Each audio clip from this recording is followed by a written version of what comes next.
You dropped out of high school, right? How are you still friends with my husband, who graduated from Harvard? The bride of a childhood friend of mine scorned me at their wedding. Raising her eyebrows, she spoke disparagingly about my education.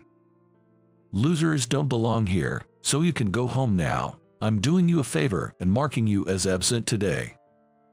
It happened too suddenly. I stood there not able to say a word. Seizing the opportunity, she continued her tirade. As I was standing there shocked, a woman came towards me. I had no idea what was about to happen. My name is Michael. I'm just an ordinary guy, nothing special. Neither particularly handsome nor tall. Just a completely ordinary person. 100 yards ahead, turn right. I heard the voice of the navigator from my phone, which was attached to the dashboard with some kind of sticky pad. It was a long straight road. I could clearly see where I needed to turn next. 100 yards. Must be that traffic light. Fortunately, even someone as ordinary as me has connections. An old friend was getting married and had sent me an invitation to his wedding. Just this moment, I was driving to the venue. I had something urgent this morning, so I'm heading straight from work, but it didn't seem to be a problem. It looks like I'll arrive in time. I heard this road usually has bad traffic, but I was lucky. I followed the directions and made a right turn. Upbeat music was playing on the radio. The radio program was one of those typical ones, where listeners would request their favorite songs. It's interesting because you can listen to a variety of songs, from trendy hits to nostalgic tunes, regardless of genre. Amidst the music, the voice of the navigator chimed in again. In 200 meters, turn left. Your destination will be on the left. Wow, there's the ocean. I had been invited to one of the country's top luxury resort hotel. It was located at a perfect distance, not too far nor too close to the city. The distance was perfect for escaping from everyday life, while having a good accessibility. In fact, there were many reviews on the internet similar to my thoughts. Almost all the rooms had an ocean view. Because of these features, this hotel was so popular it was hard to book. It's a luxury hotel, so the prices, well, high, but many people are willing to pay. You have arrived at your destination, ending navigation. The parking lot was already full. I found a spot and parked my car. I was feeling tired already, as it was quite a distance from my workplace. I took a deep breath and finished off the rest of my coffee that I had bought along the way. I turned off the engine, put my phone in my bag, and got out of the car. Whoa, that's some strong wind. As soon as I got out, my suit fluttered in the wind. I couldn't help but exclaim in surprise. It seems to be quite windy today. Maybe it's because we're by the sea. I'm starting to feel nervous. I muttered to myself as I pressed the black button on the door handle to lock the car. When I entered the hotel lobby, there was a sign that read "Welcome to Jacob and Emily's wedding." By the sound of all the chatter, it seemed as there were already a lot of people. I arrived about 40 minutes before start time, so I wasn't late, but I found myself walking faster towards the reception. I'm Michael, a friend of the groom. I introduced myself, specifying which side of the wedding party I was associated with, and completed the usual greetings. Here's a little something for the happy couple. My heart was beating a bit fast from the hurrying, but I tried to keep calm. I handed over the wedding gift and signed a guest book. I thought I wrote my name neatly, but from someone else's perspective, it might not look so great. After completing the formalities, I finally entered the venue. I saw some familiar faces, like colleagues from work. Both the bride and groom were high school classmates of mine. Especially the groom, Jacob, has been a friend since our elementary and middle school days. I had to drop out of high school for certain reasons, but Jacob was one of the few friends who kept in touch with me after that. When I was in my senior year of high school, I was involved in a major car accident, and both my parents passed away. I was the only one who survived, but back then, I was merely living, nothing more. It was as if I had lost everything except my life. I went through days of immense suffering. To add insult to injury, a certain truth came to light. My parents had been running a family business, which was struggling, and they had accumulated a significant amount of debt. I was able to pay it off with the insurance money, but there was hardly anything left. I had no choice but to start working to make a living. Looking back, I might have been able to use various support schemes. But I couldn't think that far ahead at the time and chose to quit high school and work steadily. Considering the burden of rent, I looked for a live-in job. Thinking the city would be too harsh, I decided to move to a rural area until I stabilized. In those desperate times, I worked tirelessly every day. Looking back, I might have been immersing myself in work to escape the reality of losing my parents. Now, I have no problems with my life and have no struggle in finance. In fact, I feel like I live a more comfortable life than before. There's still some time before the ceremony starts, so I headed to the restrooms. According to the floor map, there should be one on the same floor as the venue. Here it is. Wait, what? I saw the men's restroom sign and headed there, but there was a yellow board at the entrance. The sign was about knee-high, with large red letters saying cleaning in progress. There's nothing I can do if it's being cleaned. I remembered there was another one on the second floor, so I decided to go there. I went up the stairs and checked the floor map. It seemed to be right above the restroom I just tried. I hurried over. This one looked usable. Phew. After finishing my business and washing my hands, I wiped the water off with a handkerchief and checked my face in the mirror. No stubble left behind. Good. I rolled down my sleeves that I had pushed up to wash my hands and was about to head back to the venue when I heard a voice and stopped. The voice wasn't coming from the men's restroom. Is that the bride? As I passed by, I saw that the voice belonged to today's heroine, Emily. She was quietly discussing something with a wedding staff. Okay, so that's settled then. Understood. The male staff member had his black hair set with wax and was wearing a suit with a bow tie. After receiving instructions from the bride, he had nodded in agreement and hurried off. Caught staring at this scene, I unexpectedly made eye contact with Emily, who had remained there. Oh, you. Excuse me. She looked at me, surprised, and hurried over, making noises from her footsteps. You're Michael, right? Gosh, what are you doing here? It's obvious. I came because I was invited to the wedding. As always, she was so rude. Emily and Jacob had been dating since high school. They were known for their enviable relationship, even dubbed a perfect couple back then. I often hung out with Jacob, which for some reason made Emily see me as a rival. She always seemed to be competing with me. I can't get any time alone with Jacob because you are always around. Anything that had to do with Jacob, she would complain to me. What do I have to do with that? Don't mess with us just because you're not popular and don't have a girlfriend. She would pick fights over anything and always seemed antagonistic. I never really cared, but Jacob always felt sorry for her attitude. When I dropped out of high school, I discussed it with Jacob and other close friends, but I didn't tell Emily. I figured Jacob would tell her, so I didn't see the need to talk to her about it. And now, at our first meeting since then, she was hurling verbal spears at me again. Emily's aggressive tone hadn't changed over the years. Listening to her felt like going back in time, and in a strange way, it was almost comforting. But this wasn't the time for such optimistic thoughts. So, you dropped out of high school, right? That means your highest education is middle school, isn't it? She raised her eyebrows, looking down on me for being a high school dropout.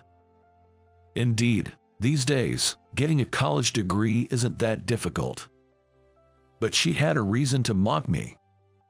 How can someone like you, from the bottom rung, still be friends with my husband who graduated from Harvard? The groom, who is my best friend, Jacob, had graduated from Harvard University. Although getting a university degree might not be difficult, there is a significant difference from dropping out of high school. When you look deeper, this doesn't determine someone's worth as a person. But naturally, she was proud to have a husband who graduated from one of the nation's top universities. Stay down where you belong, crawling in the mud. I bet Jacob is embarrassed to have a friend who's a middle school graduate. She was ruining her wedding dress, as she was attacking me while standing with one hand on her hip and weight on one leg.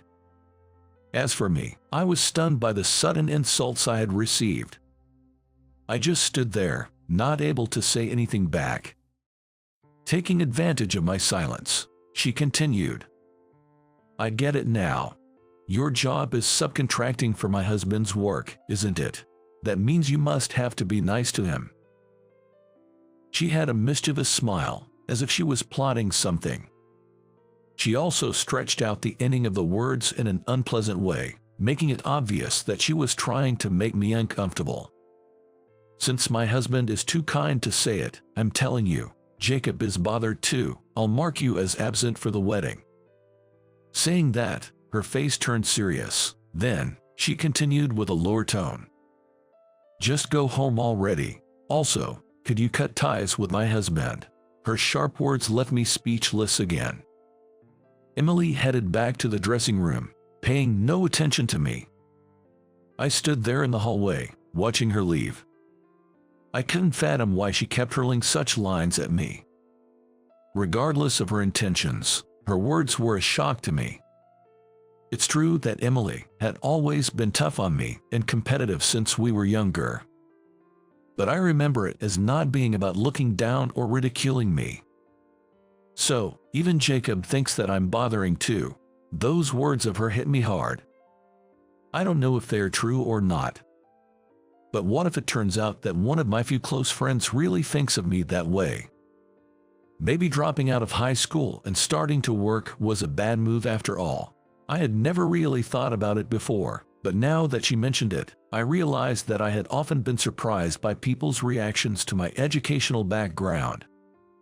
Emily's tirade had taken a greater toll on me than I expected. If I looked in the mirror, I'd probably laugh at how dazed I looked. What should I do now? As I pondered, another woman, different from Emily, walked towards me. She walked elegantly, while her heels made a clicking sound. She was wearing a high-end necklace and earrings, and was dressed chicly yet modestly, but not overshadowing the groom and bride. That's where you were. I couldn't help but think how different she was from Emily from just a moment ago. Yeah, the restroom on the first floor was being cleaned. I had to hurry, so I came up here. Is that so? Well, speaking of which, she came up beside me, smiling gracefully, and whispered in my ear. If that matter gets out, his company is definitely going bankrupt. Isn't that right, boss? She spoke as if she was predicting the future. I returned to the venue with her. Her name was Charlotte. She works as my secretary at my company. Looking around with her, I noticed the crowd had grown even large. Jacob really knows how to gather an impressive crowd. Yeah, he does. Looking around, the attendees were indeed remarkable. Jacob comes from a family that runs a large business. He's connected with major companies and is a Harvard graduate himself. Basically, he's from a prominent family. Because it's his wedding, the level of the guests were impressively high. Feels more like a social gathering than a wedding, doesn't it? Most of them seem to know each other, but not all. Those unfamiliar with others sight as a chance, engaging in business card exchanges and talks. Really, what are they doing at someone else's wedding? Is that a newspaper company over there? Following her gaze, I saw a group that appeared to be journalists. I was impressed that Jacob had become a well-known businessman, enough to make the news with his wedding, but something felt off. The journalists looked too solemn for just attending a wedding. They seemed to be pondering something serious, perhaps another announcement. Also, Emily's behavior had me wondering. After some thought, I realized her behavior was far from normal. Not just her harsh tone, but she was also speaking fast. It was as if she was being chased by something. There was an undeniable sense of discomfort. "Charlotte, there's definitely something." Just as I was about to speak to my secretary, the lights in the venue dimmed. A spotlight shone on the main entrance, and the MC's voice began to come through the speakers. "Ladies and gentlemen, thank you for joining us today for the wedding of Jacob Smith and Emily. We appreciate your presence." Following the MC's announcement, the attendees moved to their assigned seats. It was odd to see the journalists seated in front of the guests. I didn't notice before, but among the journalists were people with cameras. Could they be reporters from a television station? It seemed Jacob was about to make a significant announcement. Apart from the seating arrangement, the ceremony proceeded smoothly and amicably. I got a bit sleepy due to too many speeches, but that's expected for a wedding of this scale. All right, the time has come.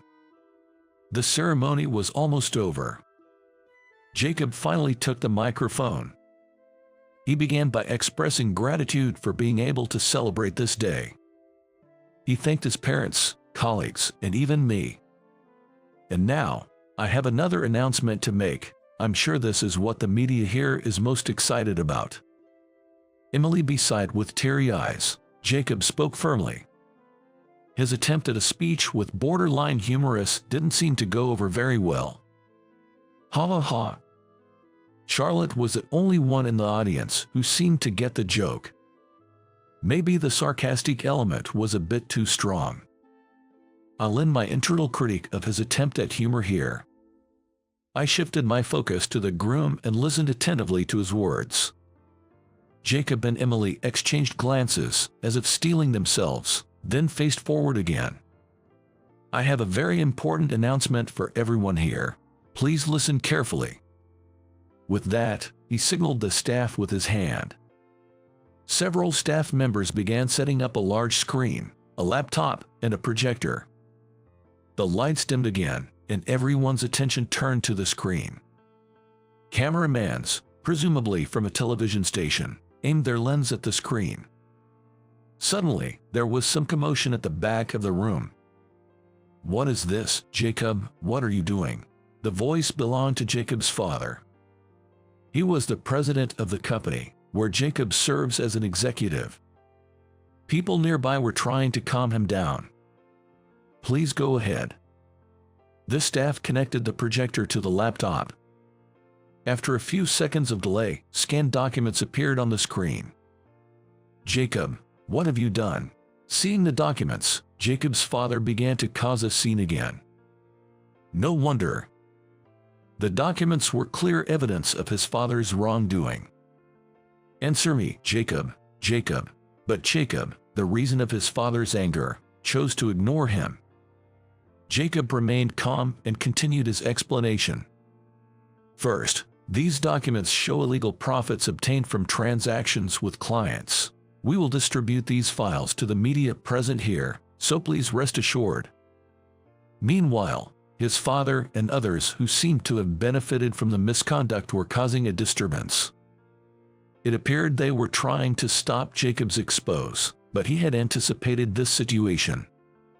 Jacob's subordinates were strategically placed throughout the venue, completely neutralizing the rioters. It must have been a setup to ensure no disruptions. Oh dear, things have gotten quite serious. Yeah, but it's totally Jacob's strategic win. Jacob, probably tense, continued calmly. "Next, here's evidence of wrongful termination. My father has been unjustly firing employees who opposed him or whom he didn't like. This is my guess, but someone must have tried to expose his wrongdoing. However, it seems that the employee was threatened in some way and then forcefully terminated because Jacob's father had noticed the behavior. And now, this is the last big reveal. The home appliances manufactured by our affiliated company. This screen shifted from documents to blueprints of machinery. They were annotated with red circles and notes. It's a bit complex, but in short, despite knowing about a defect that should have led to a recall, my father continued to sell the products. In the bottom right of the blueprint had the manufacturer's name, model number, and product name written. Even though I'm not well versed in home appliances, the product was so well known and popular that even I recognized it. Meeting notes were also revealed, showing that the president was aware of the need for a recall. No accidents have been reported yet, but continuous usage could lead to serious incidents. This was all being announced in front of the media and business partners. It was a juicy story for the media, but for Jacob's father, it was a bombshell that could end everything. "Boss, look at that." I followed Charlotte's gaze and saw several people pointing their cell phones at the rioting father and the screen's content. Though not clear, it was evident they were likely live streaming. This is going to be huge. Is it all over for them, then? Their business was all quite substantial. Not only do they operate domestically, but they also had business that crossed international borders. I couldn't gauge the extent of the live stream, but it was definitely going online. Jacob, his father was desperately struggling, but even that was being broadcast. His attempt to stop the revelations only served as proof of Jacob's claims. "I will send all these facts to newspapers, TV stations, and publishers. We can't risk someone losing their life due to a major accident." I tried to convey this to my father, but he wouldn't understand. Gradually, more people began pointing their cell phones at the scene. The sound of camera shutters filled the room. I regret having to announce this here, but my wife understood. Jacob's father calmed down, as if he had given up and foreseen his impending doom. The rioters were being escorted out of the venue. "Please collect the wedding gifts you sent us at the reception when you leave, as they will be returned." As Jacob announced, Emily stood up beside him. "We apologize for all the inconvenience." Together, the bride and groom apologized to the audience. It was not the kind of scene you'd want to see at a wedding. Eventually, Jacob's father was also led outside. Those who remained at the venue were the ones who praised the couple's courage. The couple returned the wedding gifts to each guest and saw them off. After everyone left, Charlotte and I approached the couple. "That was intense. Tomorrow's newspapers will be something else." "Jer, it will be." Jacob, finally letting his guard down, was smiling with tears in his eyes. "Jacob, I told you to leave." Tears were already streaming down Emily's face. Crying or angry, or both, she looked at me with a conflicted expression. What happened was unbelievable. I had no choice but to reveal everything here. Even if I tried to announce it publicly, those allied with my dad would have stopped me. I barely had any freedom or say in the company. That's why he had to make the announcement at his wedding, where he had some autonomy. The idea was Emily's, and at first, Jacob had disagreed.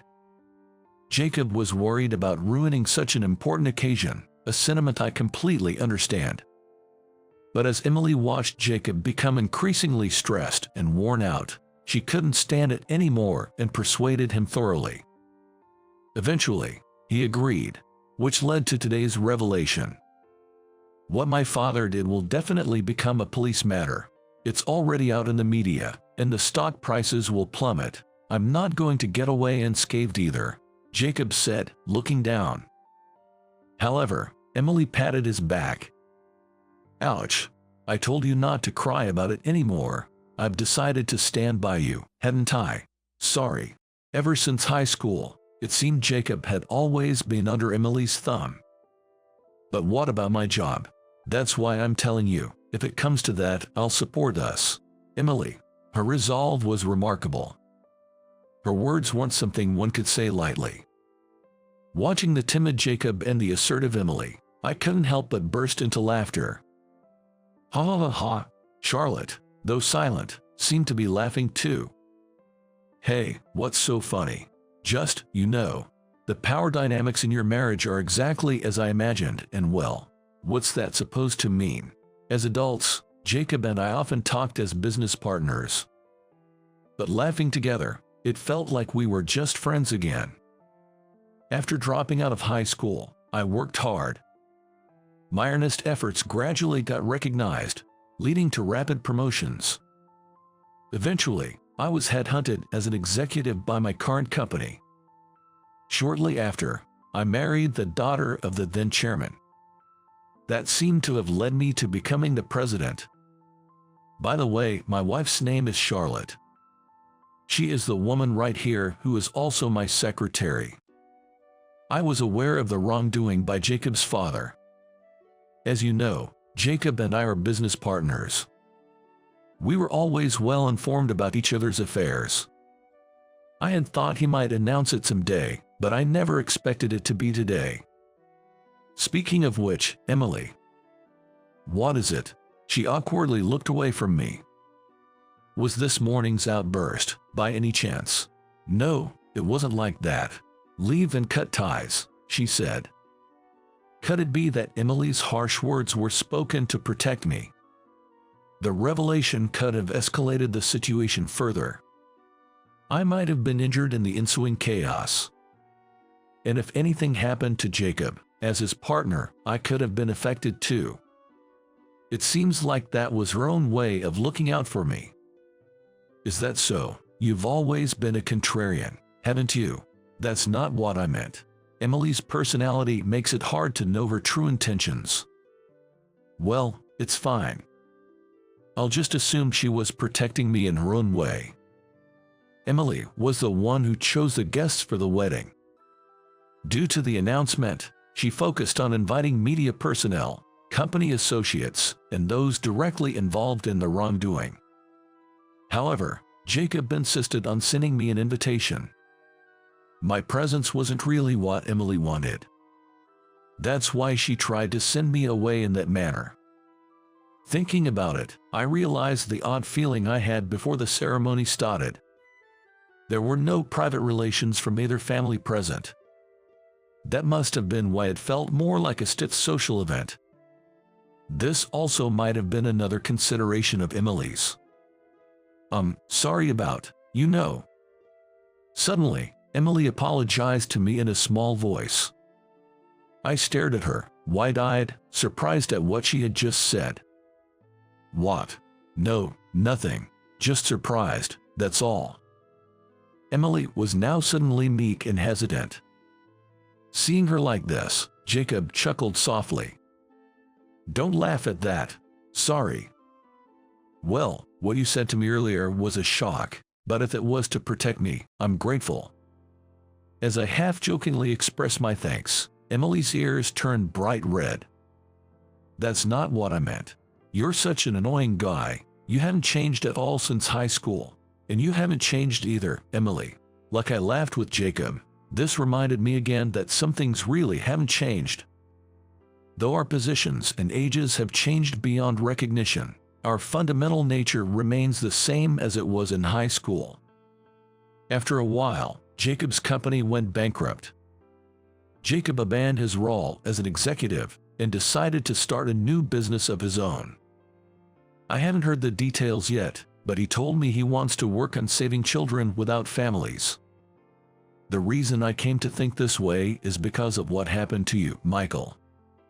Jacob's voice on the phone sounded much more cheerful than on that wedding day. Me? Yeah, you dropping out of high school hit me and Emily pretty hard. We couldn't contact you, and the last time we saw you, you looked so troubled, we were worried. Back then, I tried to act like everything was fine, but it seems that my friends saw right through it. It's hard to tease Emily now about not being honest. I've always felt frustrated that I couldn't do anything for you. Hearing my friend's words, I felt my eyes getting watery. I didn't want to drop out either. But at that time, I couldn't see any other option. That's why I struggled alone. I've even cried all night. You're strangely tough and have managed to succeed on your own, but there are many kids who can't do that and give up on everything. I want to save those kids.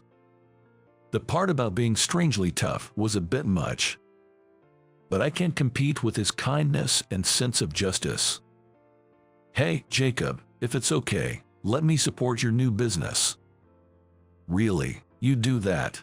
Yeah, leave it to me, we'll make it a success.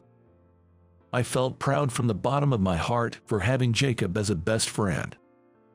The business Jacob had started seemed to be going well.